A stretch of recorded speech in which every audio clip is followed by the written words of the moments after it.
बच्चों, मैं मंजली अग्रवाल आपको भौतिक विज्ञान पढ़ा रही हूँ। जो हमारा चैप्टर इस समय चल रहा है उसका नाम है गुरुत्वाकर्षण, ग्रेविटेशन। ठीक है, उसका नेक्स्ट टॉपिक है आज द्रव्यमान तथा भार। द्रव्यमान तथा भार। तो द्रव्यमान क्या होता है ये मैं आपको बताने जा रही हूँ। द्रव्यमान को इंग्लिश में बोलते हैं मास। तो मास क्या होता है कि अगर तुमने कोई भी वस्तु ली है, चाहे वो लिक्विड स्टेट में हो, सॉलिड में हो या गैसियस स्टेट में हो, कोई भी वस्तु तुमने ली है तो उसमें कंटेंट की जितनी मात्रा प्रेजेंट होगी ना, जितना उसमें परिमाण प्रेजेंट होगा, जिसमें पदार्थ का जितना उसमें परिमाण प्रेजेंट होगा, जितनी क्वांटिटी प्रेजेंट होगी, वही उसका क्या कहलाएगा? द्रव्यमान। क्या कहलाएगा? द्रव्यमान। वस्तु में पदार्थ का जितना परिमाण होता है वह उसका क्या कहलाता है? द्रव्यमान। द्रव्यमान की क्या क्वालिटी होती है ये बताने जा रहे हैं। किसी वस्तु का जो द्रव्यमान होता है, जब तक कि द्रव्यमान तब तक वही रहेगा जब तक कि अगर हम उसमें कुछ ऐड कर दें या उससे कुछ निकाल लें किसी वस्तु से, तब तक नहीं बदलेगा जब तक हम उसमें कुछ मिला ना दें या उससे कुछ निकाल ना लें। मान लो अगर हमने एक लोहे का टुकड़ा लिया है तो वो लोहे का टुकड़ा हम कहीं पर भी ले जाएं, चाहे धरती में ले जाएं, स्पेस में ले जाएं, मून पे ले जाएं, कहीं पर भी ले जाएं, वो अगर 4 किलोग्राम का है तो वो 4 किलोग्राम ही रहेगा। चाहे स्पेस में ले जाएं, मून में ले जाएं, अर्थ में ले जाएं, कहीं पर भी ले जाएं, उसके द्रव्यमान में कोई भी चेंज नहीं आएगा। और अगर मान लो वही 4 केजी का जो लोहे का टुकड़ा है ना, अगर हम उसको लिक्विड स्टेट में चेंज कर दें और तब हम उसकी मेज़रमेंट करें, तब उसको मापें, तो भी वो 4 केजी ही रहेगा। या किसी तरह उसको हम गैसियस स्टेट में चेंज करें, एक गैस उसको तब मेज़रमेंट करें तो भी वो उतना ही रहेगा। इसी तरह हम पानी वाला एग्जांपल इजीली समझ सकते हैं। मान लो तुमने 1 लीटर पानी लिया है, या मान लो केजी में तुमने किलो में ना पाए, अगर तुमने 1 किलो पानी लिया है या बर्फ़ लिया, मान लो बर्फ़ का एक टुकड़ा लिया 1 किलोग्राम का, ठीक है। उस 1 किलोग्राम के टुकड़े को तुमने पिघला लिया और तब उसको नापा, उसको तौला तो वो पानी वाली स्टेट में भी वो 1 केजी ही था। अगर तुमने उसको गैसेस स्टेट में उसकी भाप को किसी पॉट में बंद कर लिया तब मापा तो भी वो 1 केजी ही रहा। कहने का मतलब है द्रव्यमान का अवस्था परिवर्तन में भी कोई प्रभाव नहीं पड़ता है। चाहे वो लिक्विड स्टेट में रखें, सॉलिड में रखें या गैसेस फॉर्म में रखें, तब भी द्रव्यमान में उसके कोई चेंजेस नहीं आएगा। वस्तु के द्रव्यमान में कोई चेंज नहीं आएगा। अवस्था परिवर्तन का भी वस्तु के द्रव्यमान में कोई फ़र्क नहीं पड़ता है। फिर तीसरा पॉइंट ये है कि हमने पहले ही पॉइंट बताया था कि हम कहीं पर भी ले जाएं, अंतरिक्ष में, चंद्रमा पर, अर्थ पर, कहीं पर भी ले जाएं, द्रव्यमान में कोई चेंज नहीं आता। ठीक, ये पॉइंट। और कौन सा पॉइंट छूट रहा है? चलो, चौथा पॉइंट है कि द्रव्यमान का जो मात्रक होता है एमकेएस सिस्टम में, एमकेएस सिस्टम को फुल फॉर्म होता है meter kilogram second. Meter kilogram second. M से मीटर, किलोग्राम से के और एस से सेकंड। एमकेएस सिस्टम में, एमकेएस प्रणाली में या एमकेएस सिस्टम में इसका मात्रक होता है किलोग्राम। द्रव्यमान का मात्रक होता है किलोग्राम। और अगर सीजीएस सिस्टम का मतलब centimetre gram second. Centimetre gram second, CGS का फुल फॉर्म होता है centimetre gram second. CGS system में इसका मात्रक होता है ग्राम। क्या होता है? ग्राम। नेक्स्ट टॉपिक पर चलते हैं। द्रव्यमान के बाद भार।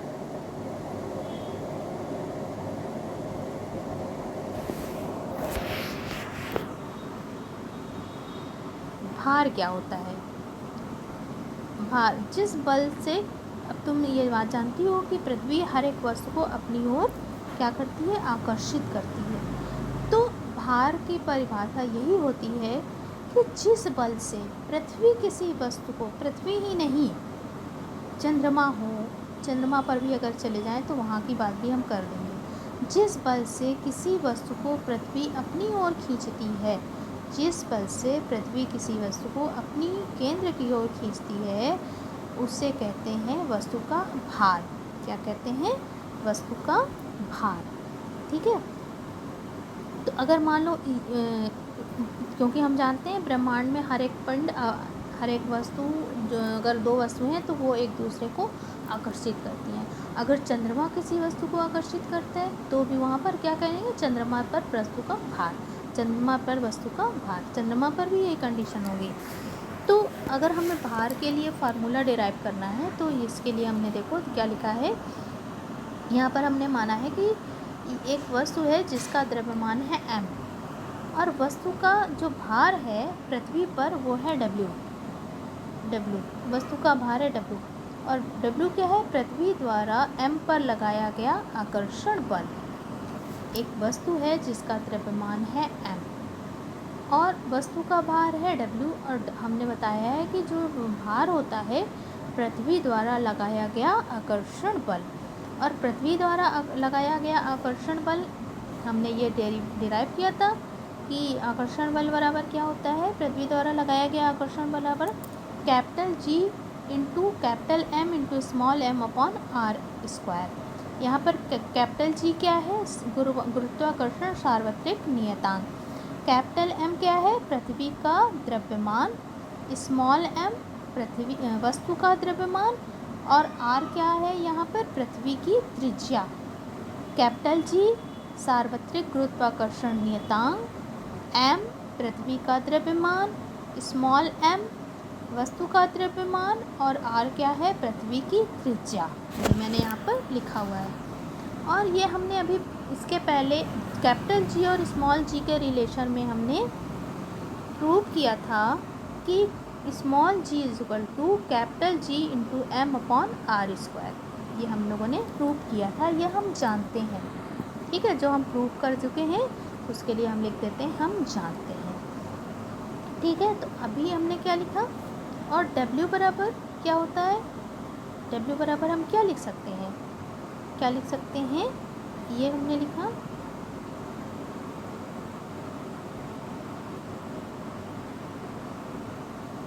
ये लिख सकते हैं m इंटू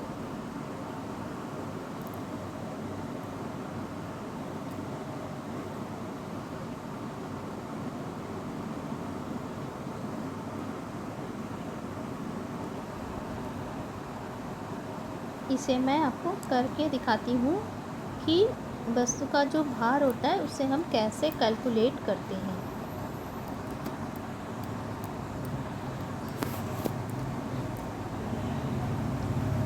हमने ये डिफ़ाइन किया कि जो वस्तु का जो भार होता है वो पृथ्वी द्वारा वस्तु पर लगाया गया, पृथ्वी द्वारा लगाया गया आकर्षण बल, ये हमने अभी डिफाइन किया आकर्षण बल। और आकर्षण बल कितना होता है ये अभी हम लोगों ने प्रूव किया था, capital G into capital M into small m upon R square, ये हम लोगों ने प्रूव किया था। और यही क्या होता है, वस्तु का भार होता है, ये होता है। तो इसकी जगह हम ये जानते हैं, ये हम लोगों ने पहले इस कैपिटल G और स्मॉल g के रिलेशन में हम लोगों ने प्रूव किया था कि G इक्वल टू क्या होता है, जी m अपॉन आर स्क्वायर, ये होता है, ये हम लोगों को ज्ञात है, ये चीज़ हम लोग पहले ही प्रूव कर चुके हैं। और अभी W बराबर क्या आया था, W बराबर है, अगर हम इसको W बराबर लिखें m into capital G into capital M upon R square, तो इसकी जगह हम क्या लिख सकते हैं, आर जी लिख दें, तो यही हमारा क्या हो गया, W equal to m into G. ये हमारा वस्तु के भार और द्रव्यमान में क्या हुआ, रिलेशन, यानी इसको हम कैसे लिख सकते हैं, भार बराबर द्रव्यमान क्या हो जाएगा,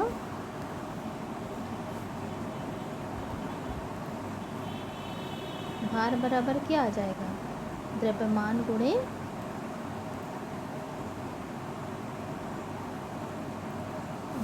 गुणे गुरुत्वी त्वरण, यही हमारा रिलेशन आया, क्योंकि हमने यहाँ पर तुमको लिख कर बताया है। यहाँ हमने क्या किया है कि पहले हमने लिख लिया है, हमने ये बताया कि पृथ्वी W क्या है, पृथ्वी द्वारा लगाया गया आकर्षण बल, जो कि हमने भी परिभाषा में बताया है। और पृथ्वी द्वारा लगाया गया आकर्षण बल कितना होता है किसी वस्तु पर, capital G into capital M into small m r square.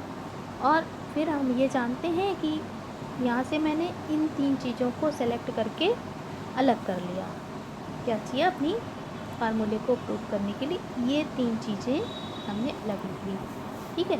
और ये 3 चीज़ें किसके बराबर होती हैं, capital G capital M upon r square बराबर किसके बराबर होता है, स्मॉल g के बराबर होता है, ठीक है। तो ये हमने इसकी जगह क्या लिख दिया,